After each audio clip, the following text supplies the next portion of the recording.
G'day team, it's me, Jonathan MS Pearce. This is a Ukraine war news update for the 16th of July 2023. I'm locked, I'm loaded,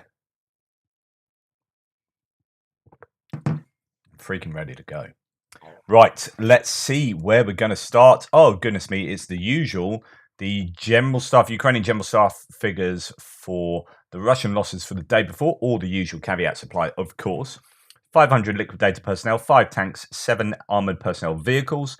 That's pretty average in terms of statistics over the last few months. 18 artillery systems and 1 multiple launch rocket system. That is a significant loss for the Russians again. Not the highest numbers that we've seen, but still, that is going to hurt. We're going to talk a little bit about artillery in a second. 13 drones, that's not from last night, but the night before, no doubt, and 8 vehicles and fuel tanks, 2 pieces of special equipment. That is, again, consistent numbers that are going to degrade the Russians over time. Not huge losses, but still significant. 7 APVs and 5 tanks is still a fair number to lose in 24 hours. Now, I want to move on to, well, actually, no, I'm going to come to that in a second. First of all, we'll just flesh out some of these figures. Here we have another interception released by the main intelligence director of the Ministry of Defense for Ukraine. A Russian military serviceman from the Avdiivka district talks about significant losses of personnel. We know they've lost a lot around there. It's been a real meat grinder for both sides, admittedly, but the last week has seen a number of really big attacks in the Avdiivka area with a lot of mechanized equipment. I saw some video footage this morning. Just a lot going on there, and the Russians have lost a lot. They've lost a lot of troops and equipment. The negligent attitude, this person complains about the loss of personnel, negligent attitude of doctors to the wounded, and a command's attitude towards soldiers as cannon fodder. So this is, again, feeds into the idea that things aren't all roses for the Russians along the front line. Now, we've seen here, just on losses and hits, something being shot out of the sky here. Don't quite know what it is. We'll wait to see. Could be a drone, but there's something falling out of the sky there. It could be something larger. Don't know. We'll wait to see. That is a bit of footage. An explosion sounding and whatnot. Okay, so someone actually, I think someone suggested I watch this, and then it came up on my feed anyway, so we obviously move in similar circles.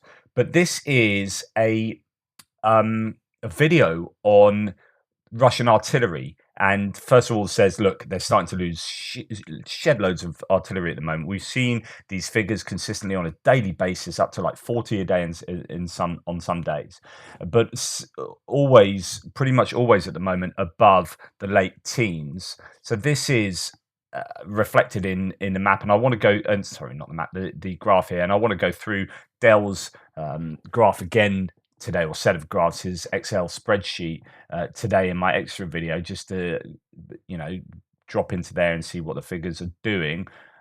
But artillery, as you can see, is a really difficult category for the Russians. They are losing huge amounts daily. Now, the question is that a big problem for them? Yes, it will be a kind of localized problem, as in if you lose 20 pieces of artillery on a front line, then you've got to replace those bits of artillery, which means you've got to then go and get them from some kind of storage somewhere, because I doubt you're going to move them from one area of the front line to another, because it means that you're then short in that area. So at some point, you're going to have to get it from storage. So the idea is how much artillery, how many pieces of artillery do the Russians have in storage? And this video then goes in to look at this. So Covert Cabal has actually looked at satellite imagery and literally counted up bits of artillery across Russia and compared that to the counting up they'd done in 2021. And it's quite incredible video, this.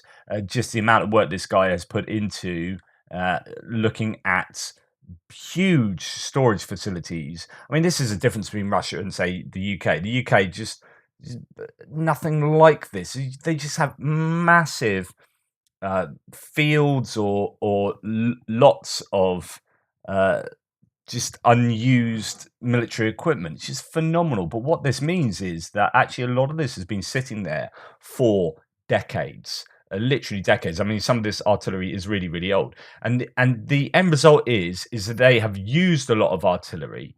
Uh, so here they say the pre-war total that there were 12,345 bits of towed artillery in storage and 5,093 pieces of self-propelled artillery. The total that he's counted up now is 7,500 towed. So they've used up 5,000 bits of artillery if from these stocks, right? Which is a massive number, but what they seem to be doing is cannibalizing them. So the self-propelled has gone down only sort of 600 there, and there are theories because you can also look at how kind of moved around they are. If they are in a bit, so that's a nice, really aligned uh, example where everything's looking all pretty good. But when you look at some of the others, when they're in more of a mess, no, it's not that one. There's other imagery where things aren't looking um, so organized. Then it indicates that actually they're just a bit of a mess and they've been moved around and they've been cannibalized. So it's well worth looking at this video. Now, what you don't know from looking at that is how much of that stuff is able to be just taken out of storage and taken to the front line. Because you look at these stats, you think, wow, even with the losses that the Russians have at the moment, there is an absolute bucket load of artillery still to be brought to bear here. But you don't know how old and how useless it is, like corroded, and B, whether actually those bits of artillery you're seeing haven't already been cannibalized. So you're looking from a distance. What appears to be happening, I mean, they were estimating that they must be losing in terms of maintenance like a dozen barrels a day. So on top of the artillery losses that you're seeing, so we saw 18 today, you are adding another dozen at least barrels that need to be replaced because they're of maintenance. So that's 30 pieces a day. Are is that sustainable from these stocks? Like, are these stocks already, where you might see lots of artillery pieces like lined up, but actually, do they all have their barrels? Do they have their bits and pieces? Now, towed artillery is quite simple. So that something else we're talking about in this is towed artillery is a simple bit of machinery. You can probably just,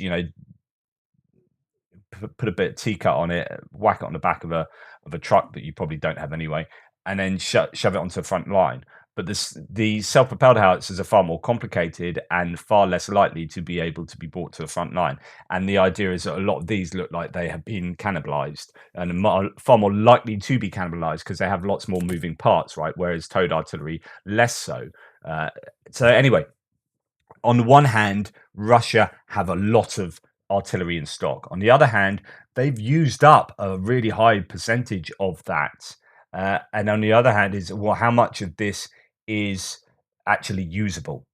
And considering some of these are like, you are now seeing artillery brought to the front line that is like 80 years old, 70 years old. So like if they're bringing some of their really cruddy stuff to the front line, that would indicate that they only have cruddy stuff to draw from, right? Obviously, right? If you got, oh, we've lost 10 bits of artillery, go and get some from the stocks, and you go back into Russia and you get 10 bits of artillery. If you're bringing your crappiest stuff, it means you don't have the good stuff, or the good stuff. You might see that from a satellite image, but actually it's just not workable. It's not in working order, so on and so forth. Anyway, I will try and put a link to this. Go and watch it. It's not a long video, but it's well worth watching in terms of getting an idea of the state of the Russian artillery stockpiles. Right, moving on.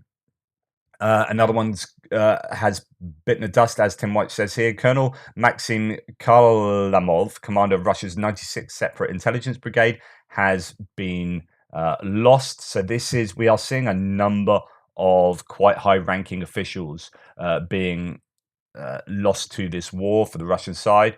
Don't know about the Ukrainians. Yesterday, and here's another one, a former commander of the 382nd Naval Infantry Battalion, Alexander Gorin, also died near Orikhiv. The day before, P-Style 11 reported that the commander of the reconnaissance unit, the 810th Naval Infantry Brigade, was also killed in the area. That is Chepa Alexandrovich. Both units belong to the Black Sea Marines. This seems to suggest earlier field reports that they are now in the Orikhiv area, and the front lines are not manned by mobilized and Z troops, but Russian Marines. This is really important. It's about the little things here. So if you start seeing high-ranking Marines dying on a front line in kind of trench line areas, and that means Marines are being placed in these areas where you wouldn't expect to see them. These are trench lines where you'd expect to see your Z units and your mobilized, but they've got their elite, their best troops there. Why? Because they don't have anyone else to draw from. These are previously stationed in Enerhodar, around the nuclear power station. Russia's pulling its best reserves to the front. So building up a picture of what's going on, it's important to concentrate on these smaller details. It really, really is. The Russian Federation apparently has lost its advantage in long-range artillery. Now, we heard over the last couple of days, I reported that there are some claims that Ukraine is now firing 2.5 times the artillery shells that Russia are firing. That is bloody significant, right? Russia are known as like the artillery god, the queen of artillery, all this kind of stuff. Artillery is god in the field of warfare. They are known for just having, as I've already talked about, huge amounts of artillery.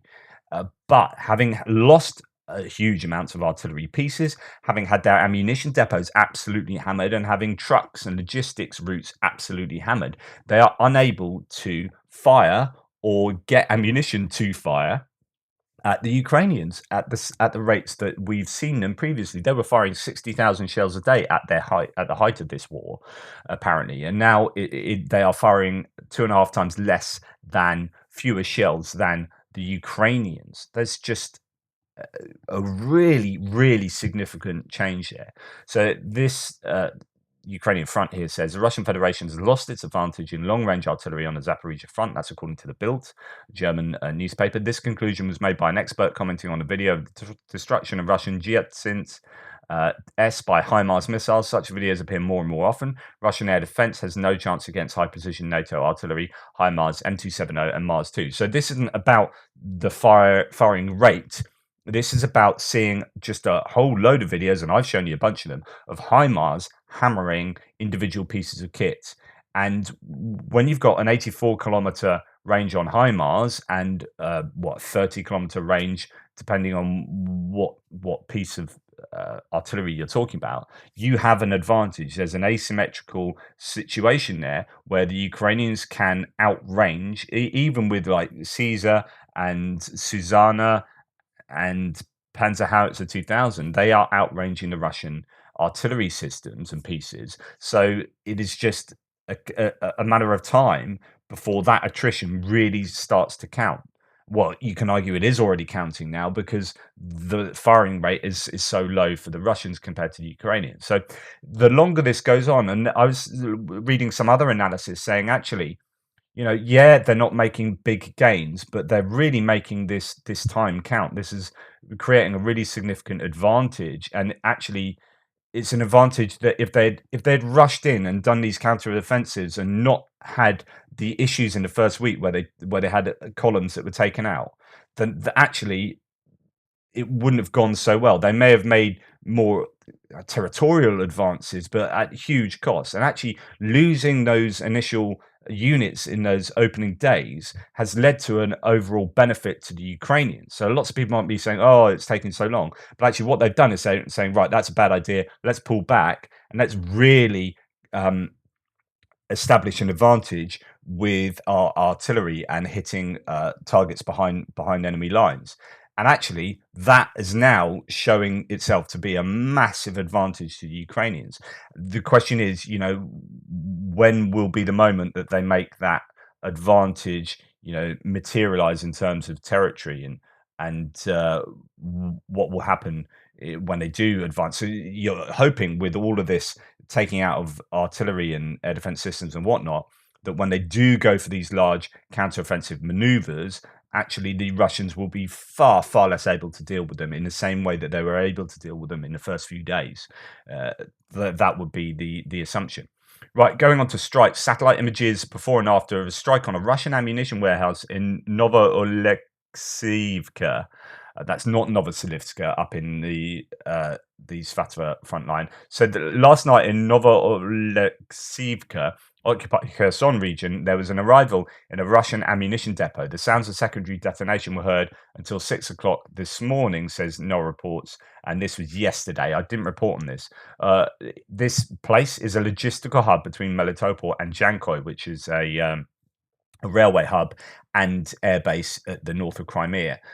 So this is a kind of in between logistical hub. Now, Russian mill blogger Alive Z made a lengthy post on the aftermath of the strike in Kherson. It compares the current situation with Storm Shadow to how things unfolded when HIMARS first arrived. Huge losses and logistical headaches. Now 100 plus kilometers isn't even safe anymore. And this is something I've said. Storm Shadows have been a massive game changer. Novoaleksivka certainly got hard, says this Russian source. I will not publish photos. There's no point to please the enemy. The whole block was demolished by secondary detonations. I remember that summer the Ukrainians received HIMARS and the warehouses began to burn like matches. For some reason, no one was ready for this. In Alexei, there was a megascade of shots from MLRS against which it was possible to be photographed directly. Everything was so clearly visible. After another blow at Chaplinka, the warehouse was hastily pulled apart. But then they put everything back together. So that you understand, the NATO specialists have deprived us of our usual rear. First, warehouses were moved away from the front line ammo stores by 30 to 50 kilometers, then by 100 kilometers. They were deprived of the opportunity to unload from the train closer to the front. The appearance of the Storm Shadow rocket forces us either to move the warehouses even further or to look for another solution. Now, there has to be another solution because everywhere's in range of Storm Shadow, right? So more expensive and complex, extreme dispersal, deepening, better disguise. In general, we will have to be very scrupulous about the placement and protection of ammunition. This is really, really significant. It's the Russians admitting that they are having a really tough time logistically, and Storm Shadow is causing them to change things up in a way that HIMARS did previously. Now, moving on to other strikes, apparently this is still ongoing in Crimea at time of recording. So Sevastopol, it's noisy in Sevastopol this morning. In the bay near Chersonesos, maritime drones were recorded. In the video, defense is trying to shoot down a maritime drone. Governor said that Sevastopol was attacked not only by maritime drones, but also by air. And there have been various claims. Russian sources claim 2 UAVs were shot down. Another 5 were suppressed by electronic warfare forces. Also, 2 surface drones approaching Sevastopol were destroyed outside the bay. Reportedly, another drone attack is ongoing in Sevastopol at the moment. We don't know. Often the Russians will say they shot everything down, and then later on you find out that actually not everything was shot. I don't know what would. My opinion is that drones can't get into the port anymore.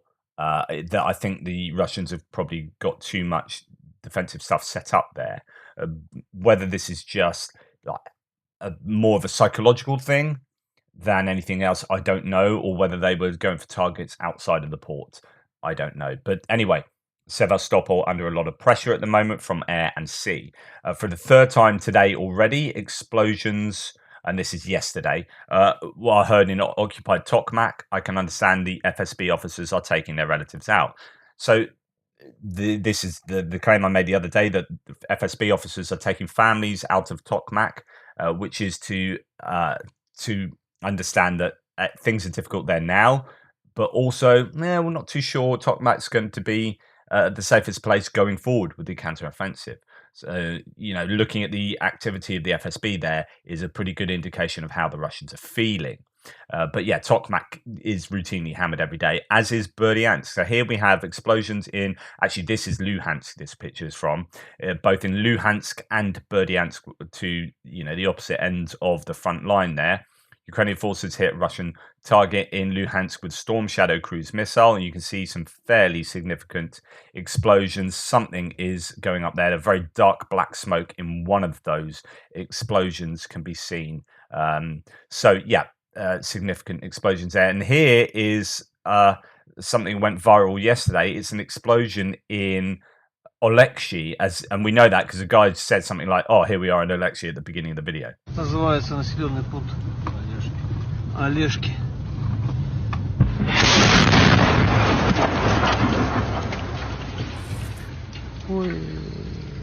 It's pretty calm afterwards. Вот And это жесть.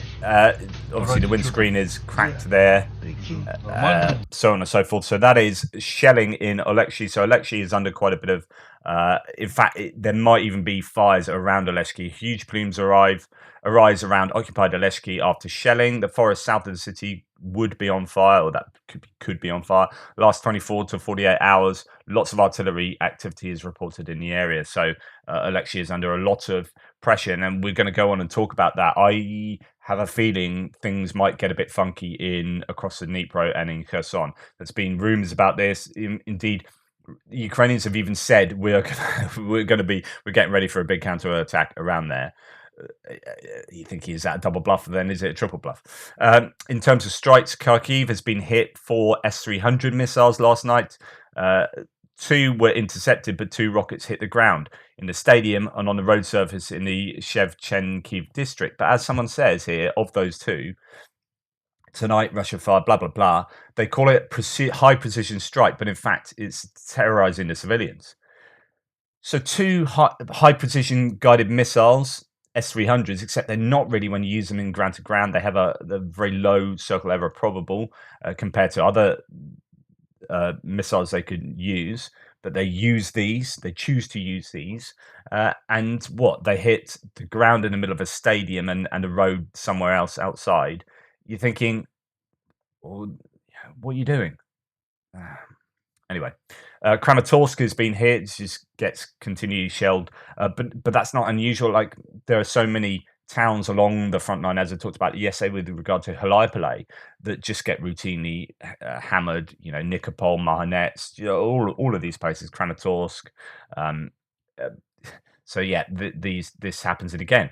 Or look, a garbage truck being destroyed. So again, is that a military target? No.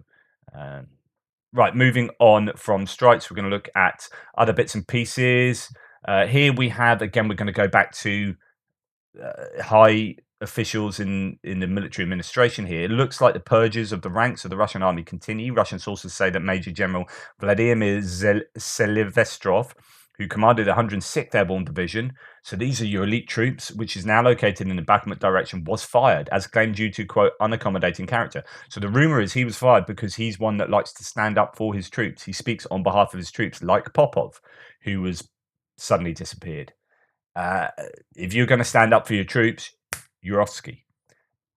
P.S. A little earlier, Major General Ivan Popov, the commander of the 58th Army of the Russian Armed Forces, was removed from his post for the similar. Well, he came out and said things that were released. We haven't had anything released by Selivestrov. But this is doing the rounds, this news of Selivestrov, because this is Selivestrov. This is another significant loss to the Russian military administration and their capabilities. Then we had talk. So the Russian Airborne Division threatens to revolt if Teplinsky is removed from its post. This is I don't know if this is an audio recording that's been transcribed, but this has come out. This is a translation of basically the airborne forces saying this. According to our sources, military personnel of the 7th Airborne Division recorded, an audio message to the Ministry of Defense. In particular, they spoke in defense of their commander of the airborne forces, Colonel General Mikhail Teplinsky. So there's the rumors that Teplinsky might go. So the catalyst for this appeal was the removal from the post of commander 106th Airborne Division of the Airborne Forces, General Selivestrov. So the guy I was just talking about. In addition, in early July, General Kornev was removed from command of the 7th Airborne Assault Division. I didn't report on that. We, quote, "We the paratroopers warn that we will not tolerate such actions in relation to General Teplinsky, and in the event of the slightest threat to his life and freedom, we will stand as a wall to protect the honor and dignity of our commander. We are very determined, up to the point that we will withdraw from our positions and go to the rescue of our Batia. You, those who sit in the offices, the landing party does not abandon its own. Don't make fatal mistakes," the fighter said in the audio message. Right, guys, get your popcorn, sit back and watch this and enjoy how the Russians appear to be falling apart at the seams at the moment. There is just more and more of this coming out. It's just not good. And so, yes, when you look at them, what Margot Grosberg said of the Estonian armed forces, saying we're on the edge of maybe some big successes for the Ukrainians, you just get this feeling that the little chinks in the dam, little rocks are falling out of that dam, and eventually it might all come tumbling down. And then what? Putin and Shoigu continue their purge of unreliable military commanders after dismissing Popov and Selivestrov, or here Seliverstov. I mean, this guy is spelt in so many different ways. Arresting Surovikin, his whereabouts are still unknown, and dismissing General Mizintsev. So he was a 2IC of Prigozhin. Prigozhin stole him from, I think, Russian MOD Logistics. He's been dismissed as well. It is the turn of the commander of Russian airborne troops, once a favorite, Teplinsky. So this is going back to what the guys were saying in his defense. He will reportedly be dismissed in the coming days for refusing to send airborne troops to suppress Prigozhin's coup. Teplinsky, as commander of rapid reaction troops, was tasked to create a barrier to the convoys of Wagner PMC moving towards Moscow, and he did not fulfill the order. Not wanting to create a bloodshed. I predict the resignations of generals are only the first stage of the purges. In the first hours of the Prigozhin's rebellion, Russia detained at least 13 high-ranking military officers for questioning, and another 15 were dismissed or suspended. A little later, Putin will probably put them all in jail, just as Stalin did with his generals. And then we have the ISW commenting on this as well. Factions within the Russian security forces and the Kremlin appear to be fighting for control over the Russian insider information space. And it goes on to say Russian authorities yesterday arrested former FSB commander Mikhail Polyakov, who reportedly ran several popular insider Telegram channels. A Russian source claimed that he previously served as a head of Moscow FSB service for the protection of the constitutional order. Russian insider sources claim that Polyakov was in frequent contact with the Russian MOD's Department of Military Representatives and used its affiliation with the FSB to advance his personal unspecified objectives, possibly using secret information to defame Russian officials. Polyakov's arrest suggests that different factions within the Kremlin and Russian security entities are exploiting the Russian information space and secret information to advance their political and financial objectives against the backdrop of Russia's war in Ukraine.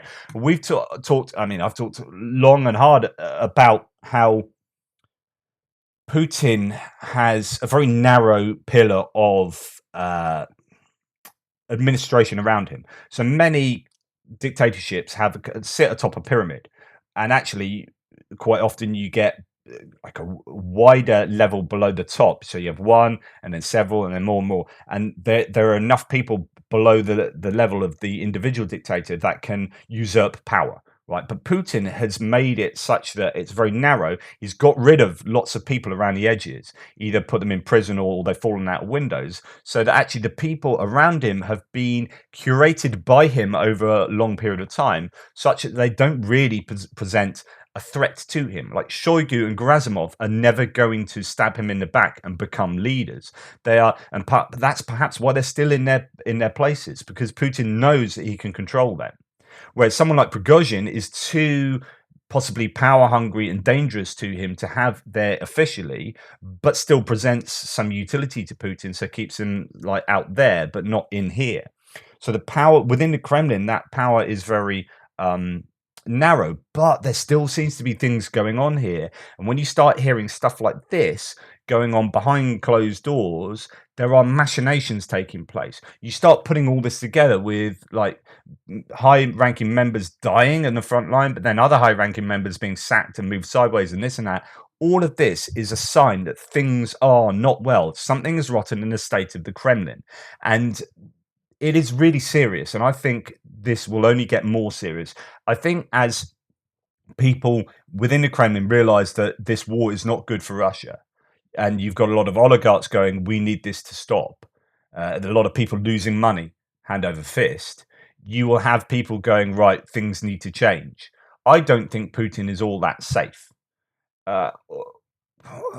It may not be taken out on Putin, it may be taken out on military generals like Gerasimov and Shoigu, I don't know, but it's just, you get a sense that things are starting to fray around the edges in a major way. Now, I could report on Russian propagandists every single day. Here we have Simonyan saying Russia never waged any wars of conquest. We didn't subjugate anyone. We didn't threaten anyone. Why do they hate us so much? I love this. Why do you guys hate me? Because you're a dick. So sorry for my French. I should use English much more often. So here we have, and I released the polls yesterday of many countries around the world, although it would be interesting to have countries like Turkey that weren't included in the poll, basically saying that most countries saying, yeah, we don't really like you. And we don't really like you because of your, I don't know, conquests in the surrounding areas, because of your subjugation, because of your threats to other people, your nuclear threats to the world. But Russia never waged any wars of conquest. You're literally doing it now. We don't subjugate anyone. You're literally doing it now. We don't threaten anyone. You're literally doing it now. Just, anyway, yeah, that is Simonyan for you. Just thought I'd let you know. Okay. And Putin is about Putin talking about the supply of cluster munitions to Ukraine. Quote, Russia has a sufficient supply of various types of cluster munitions. We have not used them so far, he says.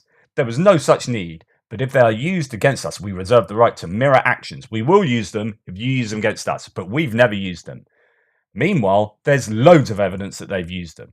Here, Kharkiv, first days of the war, unexploded 9N235 submunitions found after a BM-30 Smerch MLRS attack. There you go. Or, if you don't believe that, how about actual video image that I've shown you before? This is cluster munitions being used on on a city. Literally on a city. Like, against civilians. At least Ukraine, in receiving their cluster munitions, are saying we are going to use them on kind of rural, non-civilian targets, like military targets only. Very specified usage for them. This is Russia using them indiscriminately against Kharkiv. Why? Because Kharkiv basically repelled the Russians. They're expecting to take Kharkiv easily. They didn't. They had to retreat, and it was a vengeful attack. They then started flattening it with all the types of munitions they could find. Absolutely unacceptable. But there you go. Right, I'm going to split, on the advice of several and the fact that I do just talk too much, I'm going to split this into two videos. So thank you. That's the first part of the news today. I will do the frontline, military aid and geopolitical stuff shortly. I'll just get this out too much. It makes it more digestible.